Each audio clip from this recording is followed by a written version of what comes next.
का मन नहीं करता है कि गांव में रहने का, गांव में काम हर चीज़ मिले। हाँ यहाँ मिल जाता तो वहाँ नहीं जाते। हाँ। पूरे परिवार को छोड़ छाड़ के वो, उसके बाद टिकट भी मिलता है नहीं है। क्या स्थिति ट्रेन का देख लीजिए आप, क्या स्थिति है। अभी हम लोग दरभंगा से आगे बढ़े हैं, अभी ये स्थिति है ट्रेन की। आप देख सकते हैं तमाम लोग नीड्स के लिए पलायन कर रहे हैं। रोटी कपड़ा मकान, ये जो बेसिक नीड्स होता है, इसके लिए ये लोग मजबूर हैं पलायन करने को। और केवल ये लोगों का पलायन नहीं है, ये अर्थव्यवस्था का भी पलायन है। ये लोग यहाँ से जा रहे हैं। क्या लोकतंत्र में लोगों को राइट टू लाइफ का अधिकार, देख रहा हूँ काफ़ी पैथेटिक कंडीशन है। लोग मजबूरी में जाने को तैयार हैं यहाँ से, कष्ट काट करके। ये लोग एसेट थे हमारे, लेकिन इनको लायबिलिटी यहाँ की सरकार ने। लेकिन लोग जब वोट का टाइम आता है तो लोग फिर इस पलायन, रोजी रोजगार, शिक्षा, चिकित्सा पे क्यों नहीं ध्यान देते हैं। वो फिर जाति पे ही वोट देंगे। उनका ये मुद्दा क्यों नहीं बन पाता बिहार में चुनाव में। पलायन सबसे बड़ी मुद्दा है बिहार के लिए। क्या आपको नहीं लगता ये मुद्दा? और फैक्ट्री गुजरात में, फैक्ट्री महाराष्ट्र में लगेंगे। यहाँ यही का एग्जाम्पल देखिए ना, कितने चीनी मिलते हैं यहाँ पे। 18 की संख्या विस्फोट हो चुका है। इस पे सरकार, किसी की नजर, इस सरकार को इस पे एक नया बिल लेके आना चाहिए। बिल्कुल, अभी ये चीज़ जल्दी लागू है ना, क्योंकि आपके पास जो नेचुरल रिसोर्स है उसको तो आप बढ़ा नहीं सकते हैं, लैंड को आप बढ़ा नहीं सकते हैं। अनप्रिंटेड जिस दिन हो गए ना, और नियंत्रित जिस दिन हो जाएंगे, फिर आप नियंत्रण के लिए सोचें। रुसवा हुए, जलील हुए, दर बदर हुए, हक बात लब पे आई तो हम बेहुनर हुए। जी हाँ, बिहार को मजदूर और मजबूर बना के रख दिया गया है। उनकी चेहरे की बेबसी और विवशता बता रही है कि ये मजबूर है मूलभूत सुविधा के, बुनियादी सुविधा के अभाव में पलायन करने को। ये केवल व्यक्ति की पलायन नहीं, अर्थव्यवस्था का पलायन है। अगर इस पलायन को नहीं रोका गया तो फिर बिहार भी विकसित राज्य कभी नहीं बन पाएगा। क्या बिहार को जानबूझ के गरीब और पलायन के लिए मजबूर किया जा रहा है ताकि उद्योग और दूसरे राज्य को सस्ते मजदूर मिल जाएं? फैक्ट्री गुजरात में, बुलेट ट्रेन गुजरात में, और बिहार वासियों को क्या? इनकी पलायन और बेबसी को आप देख के महसूस करने की कोशिश करिए कि दयनीय हालत में ये पलायन करने को मजबूर है। पलायन के 3 मुख्य कारण हैं: सामाजिक, आर्थिक और राजनीतिक। इन तीनों कारण के चलते ये लोग बिहार से पलायन कर रहे हैं। नमस्कार, स्वागत है आपका जनतक पे। अभी हम स्वतंत्रता सेनानी एक्सप्रेस में हैं। आप देख रहे हैं कि लोग पलायन करने को मजबूर हैं और किस दयनीय कंडीशन में ये लोग मजबूर हैं अपने जगह से जाने को। आप देख सकते हैं तमाम लोग यहाँ पे, ये लोग स्वतंत्रता सेनानी एक्सप्रेस से अभी आज 29 तारीख है और ये लोग कष्ट में जाने को तैयार हैं अपने इलाका को छोड़ के। इसके जिम्मेदार क्या सरकार नहीं है यहाँ की? क्या विधायक, ये सांसद, ये लोग इनके जिम्मेदार नहीं हैं कि जिस कंडीशन में ये लोग यहाँ से जा रहे हैं? क्या लोकतंत्र में लोगों को राइट टू लाइफ का अधिकार नहीं है क्या? आइए मैं कुछ लोग से बात करने की कोशिश करता हूँ, उनसे जानने की कोशिश करता हूँ कि क्या वो कष्ट में है, किस तरह जा रहे हैं। क्या वो नहीं चाह रहे थे कि अपने इलाका में ही रोजी रोजगार उनको मिल जाए, जो पलायन को मजबूर ना हो। ये लोग बेसिक नीड्स के लिए पलायन कर रहे हैं। रोटी कपड़ा मकान, ये जो बेसिक नीड्स होता है, इसके लिए ये लोग मजबूर हैं पलायन करने को। और केवल ये लोगों का पलायन नहीं है, ये अर्थव्यवस्था का भी पलायन है। इकोनॉमिक्स में आप लोग पढ़ेंगे कि केवल ये लोगों का पलायन नहीं, ये अर्थव्यवस्था का पलायन है। क्योंकि अगर ये लोग यहाँ रहते तो यहाँ खर्चा करते, यहाँ पैसा खर्चा करते, तो ये अर्थव्यवस्था भी बिहार की बढ़ती। लेकिन ये लोग यहाँ से जा रहे हैं तो ये बेसिकली बिहार की अर्थव्यवस्था पे भी बड़ी प्रभाव पड़ने वाली है। लेकिन कोई भी सरकार इस मुद्दे को संज्ञान में नहीं ले रही है, लाइटली ले रही है, जो कि आने वाले समय में बिहार काफ़ी स्थिति ख़राब हो जाएगा बिहार का। क्योंकि ये लोग एसेट हो सकते थे अपने इलाका के लिए, लेकिन इन लोग को लायबिलिटी बना दिया गया है और ये लोग पलायन को मजबूर हैं। आइए कुछ भाई हैं, उनसे मैं बात करने की कोशिश करता हूँ, उनकी दर्द को, उनकी कष्ट को मैं महसूस करने की कोशिश करता हूँ। क्योंकि मैं जो सिचुएशन यहाँ देख रहा हूँ काफ़ी पैथेटिक कंडीशन है। लोग मजबूरी में जाने को तैयार हैं यहाँ से, कष्ट काट करके। ये लोग एसेट थे हमारे, लेकिन इनको लायबिलिटी यहाँ की सरकार ने बना दिया है। आइए बात करने की कोशिश करते हैं। आप इस ट्रेन में सफ़र कर रहे हैं अभी स्वतंत्रता सेनानी में, आपको ये सिनेरियो देख के कैसा फील हो रहा है? कैसा महसूस कर रहे हैं कि आपके इलाके के लोग बाहर जा रहे हैं इस कष्ट काट के, मतलब पलायन हो रहा है, एक तरह से उनकी भी पलायन हो रही है, अर्थव्यवस्था की भी पलायन हो रही है, क्योंकि ये लोग अगर ये अपने इलाका में रहते तो यहाँ का अर्थव्यवस्था भी बढ़ता, रोजी रोजगार भी बढ़ता, लेकिन कोई सरकार इस मुद्दे को संज्ञान में क्यों नहीं ले रही है? क्यों इस तरह से बिहार का कंडीशन ऐसा हो रहा है? अभी तो चुनाव का टाइम है, चुनाव में भी तो कोई भी बड़ी पार्टी हो या आरजेडी हो या फिर बीजेपी हो या एनडीए हो, महागठबंधन हो, ये किन्हीं का ये मुद्दा नहीं है कि रोजगार पर ध्यान देना चाहिए, पलायन को रोकना चाहिए।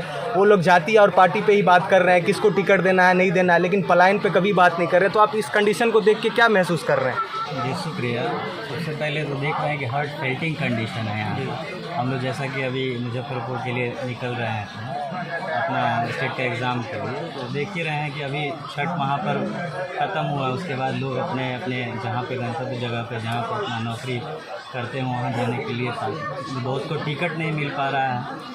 बहुत सारी सरकार हैं जो बोलती हैं कि हम अलग अलग ट्रेन दे रहे हैं, ये दे रहे हैं। ट्रेन देने से नहीं होगा। दिख रहा है कि अभी भी उनके एजेंडा में है, अभी नई सरकार जनसुराज है, उनके भी एजेंडा में है कि पलायन रोकना है। तो कथनी और करनी में अंतर होता है। लेकिन लोग जब वोट का टाइम आता है तो लोग फिर इस पलायन, रोजी रोजगार, शिक्षा, चिकित्सा पे क्यों नहीं ध्यान देते हैं? वो फिर जाति पे ही वोट देंगे। उनका ये मुद्दा क्यों नहीं बन पाता बिहार में चुनाव में? पलायन सबसे बड़ी मुद्दा है बिहार के लिए। क्या आपको नहीं लगता ये मुद्दा होनी चाहिए? सबसे पहले बीइंग ए ह्यूमन बीइंग हम लोग को भी सोचना चाहिए कि हम लोग को जात पात से ऊपर उठकर इन सब चीज़ों को लिए वोट करना चाहिए। हम लोग भी जब वोटिंग का टाइम आता है, जब एट द एंड होता है, तो हम लोग बस देखते हैं कि हमारे जात का कौन है, अच्छा चलो हमारे जात का है, इनको वोट कर देते हैं।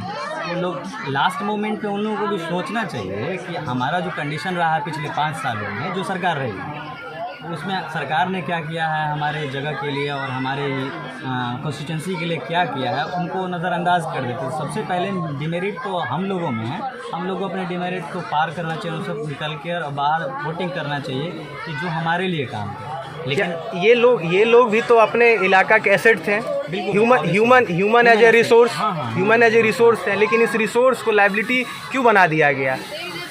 आप जानते हैं कि बिहार को जितने भी बड़े बड़े सो कॉल्ड गुरुज हैं पॉलिटिक्स के, समझते हैं कि बिहार के लोग जाएंगे यहाँ से पलायन करके और उनके यहाँ गुजरात जैसे स्टेट्स को बफर स्टॉक के तरफ भरेंगे। मतलब वोट यहाँ से और फैक्ट्री गुजरात में, हाँ बिल्कुल, फैक्ट्री महाराष्ट्र में लगेंगे। यहाँ यहीं का एग्जाम्पल देखिए ना, कितने चीनी मिलते हैं यहाँ पे, सारा कहाँ चला गया? महाराष्ट्र। और आशीष जी, दूसरा है कि यहाँ पे आपको नहीं लगता है कि जनसंख्या विस्फोट हो चुका है? इस पे सरकार किसी की नज़र, इस सरकार को इस पे एक नया बिल लेके आना चाहिए। बिल्कुल, अभी देन एंड देयर ये चीज़ जल्दी लागू है ना, क्योंकि आपके पास जो नेचुरल रिसोर्स है उसको तो आप बढ़ा नहीं सकते हैं, लैंड को आप बढ़ा नहीं सकते हैं। अनब्रिंडल्ड जिस दिन हो गए ना, अनियंत्रित जिस दिन हो जाएंगे, फिर आप नियंत्रण के लिए सोचेंगे, फिर भी नियंत्रित नहीं होगी। अच्छा, आपका क्या नाम हुआ भाई साहब?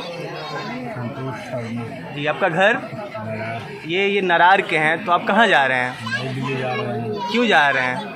काम करने के लिए जा रहे हैं। देखिए, बेसिकली ये रोजी रोजगार के लिए दिल्ली जा रहे हैं। इनका भी मन था कि, क्या आपका मन था कि नहीं कि अपने इलाका में? इसका मन नहीं करता है कि गांव में रहने का, गांव में काम हर चीज़ मिले। हाँ, यहाँ मिल जाता तो वहाँ नहीं जाते। हाँ, पूरे परिवार को छोड़ छाड़ के वो, उसके बाद टिकट भी मिलता है नहीं है। क्या स्थिति ट्रेन का देख लीजिए आप, क्या स्थिति है। अभी हम लोग दरभंगा से आगे बढ़े हैं, अभी ये स्थिति है ट्रेन की, आप देख सकते हैं तमाम लोग।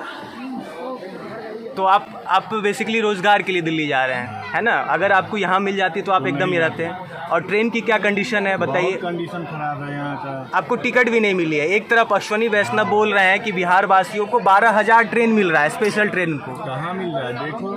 क्या आपको मिला है? कुछ नहीं है, सारे पूरे एकदम भरा हुआ है, जनरल से भी बेकार है। जनरल से बेकार है जी। वो लोग बोल रहे हैं कि छठ करने के लिए जो बिहारी जा रहे हैं उनको मैंने 12,000 ट्रेन दिया, कोई दिक्कत नहीं हो रही। क्या ऐसा बात सही है क्या? नहीं, कहाँ सही है?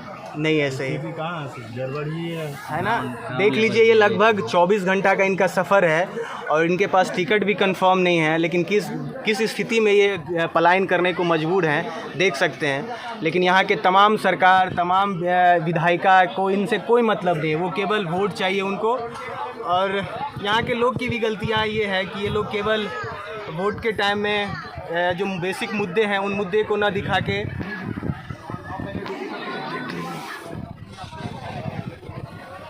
आप बेसिकली रोज़गार के लिए दिल्ली जा रहे हैं, है ना? अगर आपको यहाँ मिल जाती तो आप एकदम ही रहते हैं। और ट्रेन की क्या कंडीशन है बताइए? कंडीशन खराब है यहाँ का। आपको टिकट भी नहीं मिली है। एक तरफ अश्वनी वैष्णव बोल रहे हैं कि बिहार वासियों को 12,000 ट्रेन मिल रहा है, स्पेशल ट्रेन को। कहाँ मिल रहा है देखो, क्या आपको मिला है? कुछ नहीं है, सारे पूरे एकदम भरा हुआ है, है ना? जनरल से भी बेकार है। जनरल से बेकार है जी। वो लोग बोल रहे हैं कि छठ करने के लिए जो बिहारी जा रहे हैं उनको मैंने 12,000 ट्रेन दिया, कोई दिक्कत नहीं हो रही। क्या ऐसा बात सही है क्या? नहीं, कहाँ सही है, नहीं है सही, कहाँ गड़बड़ ही है ना?